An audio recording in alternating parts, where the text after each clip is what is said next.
Exam ഹാളിലേക്ക് പോകുന്ന സമയത്ത് വളരെ പ്രധാനമായിട്ടുള്ള കാര്യങ്ങളാണ്. നാളെ മറ്റന്നാളായിട്ട് നിങ്ങൾക്ക് ഹാൾ ടിക്കറ്റ് കിട്ടും.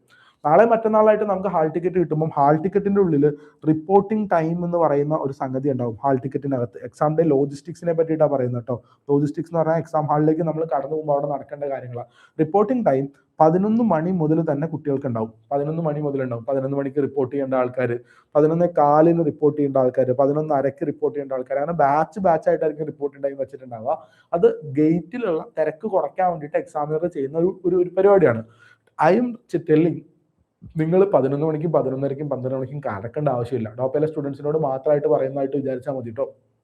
കാരണം നമ്മൾ 11 o'clock കയറി ഇരുന്നിട്ട് 2 o'clock എക്സാം ആകുമ്പോൾ തന്നെ 3 മണിക്കൂറുണ്ട്, നമ്മൾ മടുത്തു പോകും. So you have to enter into the examination hall by the time of 12:30, 12:45. അത്രയും മതി. 12:30, 12:45 ഒരു 1 o'clock ഒക്കെ ആകുമ്പോഴത്തേക്കും എക്സാം ഹാളിലേക്ക് കയറാനുള്ള ഒരു കാര്യം ചെയ്താൽ മതി. സപ്പോസ് നിങ്ങളുടെ റിപ്പോർട്ടിംഗ് ടൈം 11 o'clock ആണെങ്കിൽ യു ക്യാൻ ബി ദെയർ. ആ എക്സാം ഹാളിന്റെ പരിസരത്ത് എവിടെയെങ്കിലും ഒക്കെ ആയിരിക്കാം. ഓർക്കുക, നല്ല ചൂടാണ്, വേനലാണ്, എന്താ പറയാ, അതിഭയങ്കരമായിട്ടുള്ള വേനലിലൂടെയാണ് നമ്മൾ കടന്നു പോയിക്കൊണ്ടിരിക്കുന്നത്. എക്സാം ഹാളിന്റെ പുറത്തേക്ക് ഇരിക്കുമ്പോൾ നല്ല വെള്ളം കുടിക്കാനും നല്ലൊരു ഷെയ്ഡിൽ ഇരിക്കാനും നോക്കുക. തണലുള്ള സ്ഥലം നോക്കിയിട്ട് വെയിലത്ത് നേരിട്ട് നിൽക്കാതിരിക്കാൻ വേണ്ടിയിട്ട് ശ്രമിക്കുക. എവിടെയെങ്കിലും ഒരു സമാധാനത്തിലോ, വണ്ടിയുള്ള ആൾക്കാർക്ക് വണ്ടി തന്നെ ഇരിക്കാം. ഇനി വണ്ടി എല്ലാവർക്കും ഒന്നുമില്ല, നമ്മുടെ നാട്ടിലുള്ളതിൽ 10% പേർക്കേ വണ്ടിയുള്ളൂ. 90% ആൾക്കാർ പുറത്ത് നിൽക്കുന്ന ആൾക്കാർക്ക് എവിടെയെങ്കിലും ഒരു തണലിലേക്ക് മാറി നിൽക്കുക എന്നുള്ള കാര്യമാണ്. ബി ദയർ ബൈ 11 o'clock, 11:15 ഒക്കെ അവിടെ ഉണ്ടാവുന്നതിന് കുഴപ്പമില്ല. പക്ഷെ 1 മണിക്കൂർ കഴിഞ്ഞ് 12:15, 12:30 കഴിയുമ്പോഴത്തേക്ക് നമ്മൾ എക്സാം ഹാളിന്റെ അകത്തേക്ക് കയറിയാൽ മതി എന്നുള്ളതാണ്. ഗേറ്റ് ക്ലോസ് ചെയ്യുന്നത് 1:30ക്കാണ് ഗേറ്റ് ക്ലോസ് ചെയ്യുന്നുണ്ടാവുക. 1:30ന്റെ ഉള്ളിൽ നമ്മൾ കയറുക എന്നുള്ളത് മാത്രമാണ് പ്രധാനപ്പെട്ട കാര്യം. ഇനി അവിടെ എത്തിക്കഴിഞ്ഞു കഴിഞ്ഞാൽ ആദ്യത്തെ പരിപാടി അവരുടെ സെക്യൂരിറ്റി പ്രോട്ടോകോൾ ആണ്. അവർ സെക്യൂരിറ്റി പ്രോട്ടോകോൾ എയർപോർട്ടിലൊക്കെ ഉണ്ടാവുന്ന നമ്മളുടെ മറ്റേ മെഷീൻ ഉണ്ടല്ലോ, metal detector, hand held metal detector എന്ന് പറയുന്ന സാധനം, അത് വെച്ചിട്ട് നമ്മുടെ ബോഡി മൊത്തം പരിശോധിക്കും. എവിടെയെങ്കിലും എന്തെങ്കിലും മെറ്റാലിക് പീസ് ഉണ്ടെങ്കിൽ അത് PPP അടിക്കും. ആ മെറ്റാലിക് പീസ് അവർ ഒഴിവാക്കി വെച്ചിട്ടാണ് അകത്തേക്ക് കയറ്റുന്നുണ്ടാവുക.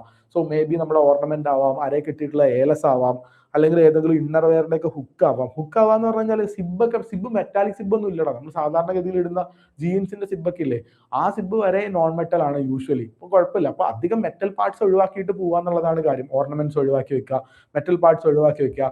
ഭയങ്കര സിമ്പിൾ ആയിട്ടുള്ള കാര്യങ്ങളിലേക്ക് മാത്രമാണ് നമ്മൾ കാര്യങ്ങൾ മുന്നോട്ട് കൊണ്ടുപോകേണ്ടത്. സോ സെക്യൂരിറ്റി പ്രോട്ടോകോൾ എന്ന് പറയുന്ന സാധനം എന്തായാലും നിന്ന് കൊടുക്കുക. അവർ സമാധാനമായിട്ട് നമ്മുടെ ശരീരം മൊത്തം തപ്പും. എന്നിട്ട് നമ്മളൊരു 1 മണിയൊക്കെ ആകുമ്പോഴത്തേക്ക് അവർ എന്ത് ചെയ്യും, നമ്മുടെ അകത്തേക്ക് അയച്ചു വിടുന്നുള്ളതാണ്. കയറി പോകുന്ന സ്ഥലത്ത് ബയോമെട്രിക്കലി അവർ നോക്കുന്നുണ്ടാവും. നിങ്ങളുടെ ഫിംഗർ പ്രിന്റ് മാച്ച് ചെയ്യുന്നുണ്ടാവും. നിങ്ങളുടെ ആധാർ ഡേറ്റ ആയിട്ടാണ് നമ്മൾ നോക്കുന്നുണ്ടാവുക. ഒന്നുമില്ല, നമ്മൾ നമ്മുടെ ഫിംഗർ പ്രിന്റ് കൊടുത്ത് കയറി പോകുക എന്നുള്ളതാണ്. ആരെങ്കിലുമൊക്കെ ഇംപേഴ്സണൈസേഷൻ, ആൾമാറാട്ടം നടത്തിയിട്ടുണ്ടോ എന്നുള്ള കാര്യം അറിയാൻ വേണ്ടിയിട്ടാണ്. നമ്മളെ സംബന്ധിക്കുന്ന പ്രശ്നമല്ല എന്നുള്ളതാണ്. ആൻഡ് ബേസിക്കലി വളരെ ഇമ്പോർട്ടന്റ് ആയിട്ടുള്ള കാര്യമാണ് കേട്ടോ. ഈ ബാർഡ് ആയിട്ടുള്ള ഐറ്റംസ്, ഇപ്പോൾ ഞാൻ പറയുകയാണെങ്കിൽ ഓർണമെന്റ്സ്, സ്വർണത്തിന്റെ ഓർണമെന്റ്സ് ഉണ്ടെന്ന് വിചാരിക്കുക. അതുപോലെ തന്നെ മൊബൈൽ ഫോൺ ഉണ്ടെന്ന് വിചാരിക്കുക.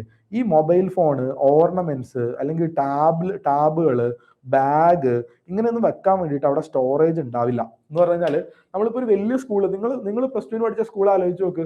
സ്കൂളിന്റെ ഗേറ്റ്, റോഡിന്റെ അവിടെ നിന്ന് ഒരു ഗേറ്റ് ഉണ്ടാവില്ലേ, ആ ഗേറ്റിലാണ് നമ്മൾ ഈ സാധനങ്ങളൊക്കെ വെക്കേണ്ടത്. എന്ന് പറഞ്ഞാൽ എക്സാക്ട്ലി പറഞ്ഞാൽ റോട്ടിൽ തന്നെ വെക്കേണ്ടി വരും.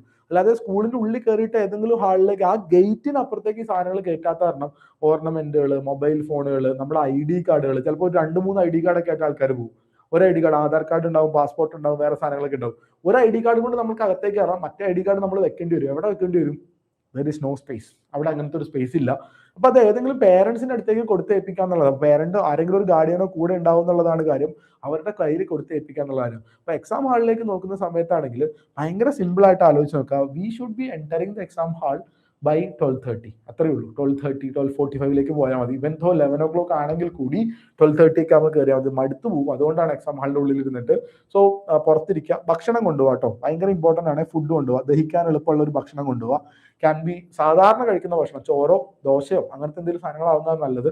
ബിരിയാണി, പൊറോട്ട പോലെയുള്ള സാധനങ്ങൾ, ബർഗർ, സാൻഡ്വിച്ച് പോലെയുള്ള കാര്യങ്ങൾ ഒഴിവാക്കുക. കാരണം ദഹനവും ഒക്കെ ഭയങ്കര ഡിഫറെന്റ് ആയിട്ടുള്ള പ്രോസസ്സിലൂടെ ആയിരിക്കും കടന്നു പോകാന്നുള്ള കാര്യം ഓർത്തുവെക്കുക. ഫുഡ് നമ്മൾ കൊണ്ടുപോവുക. ഫുഡ് പുറത്തുനിന്ന് കഴിക്കണം. അവിടെ നിന്ന് ഫുഡൊന്നും കിട്ടില്ല. വെള്ളവും ഒരു കുപ്പിയിൽ നമ്മൾ വെള്ളം കൊണ്ടുപോയേക്കുക. വെള്ളം എന്ത് ചെയ്തേക്കുക, യൂസ് ചെയ്യുന്നുള്ള. ഫുഡ് വേണം, വാട്ടർ വേണം. എക്സാം ഹാളിൽ നിൽക്കുന്ന സമയത്ത് തണലിൽ വേണം നിൽക്കാൻ വേണ്ടിയിട്ട്. അവിടെ ഏതെങ്കിലും ഒരു തണലുള്ള ഭാഗത്ത് വേണം നമ്മൾ നിൽക്കാൻ വേണ്ടിയിട്ട്. നല്ല തണലുള്ള ഭാഗത്ത് നിൽക്കുക. വെയിൽ ഡയറക്റ്റ്ലി അടിക്കാതിരിക്കുക എന്നുള്ളത് ഭയങ്കര ഇമ്പോർട്ടൻ്റ് ആയിട്ടുള്ള കാര്യമാണ്. സമയത്ത് ചെല്ലുക, ഫ്രിസ്കിങ് ചെയ്യും, ബയോമെട്രിക് എടുക്കും, അവരകത്തേക്ക് കയറും. അവിടെ സ്റ്റോറേജ് സ്പേസ് ഒന്നും ഉണ്ടാവില്ല. ഈ സാധനങ്ങൾ, ഈ എക്സാമിന്റെ ലോജിസ്റ്റിക്സ് മൊത്തമായിട്ട് നോക്കേണ്ടത് പേരൻസ് ആണ് കേട്ടോ. പേരൻസ് എന്ന് പറഞ്ഞാൽ ഗാർഡിയൻസ്, ആരെങ്കിലും ഒരാൾ വളരെ ക്ലിയർ ആയിട്ട് എന്ത് ചെയ്യണം, ഈ പറയുന്ന കാര്യങ്ങളിലേക്കൊക്കെ ശ്രദ്ധ വേണം. അതായത് ഈ പറയുന്ന കാര്യങ്ങളൊക്കെ കുട്ടിക്ക് വേണ്ടിയിട്ട് ഹാൻഡിൽ ചെയ്ത് കൊടുക്കാൻ വേണ്ടിയിട്ടുള്ള ആൾക്കാരായിട്ട് തന്നെ നിൽക്കണം എന്നുള്ളതാണ്.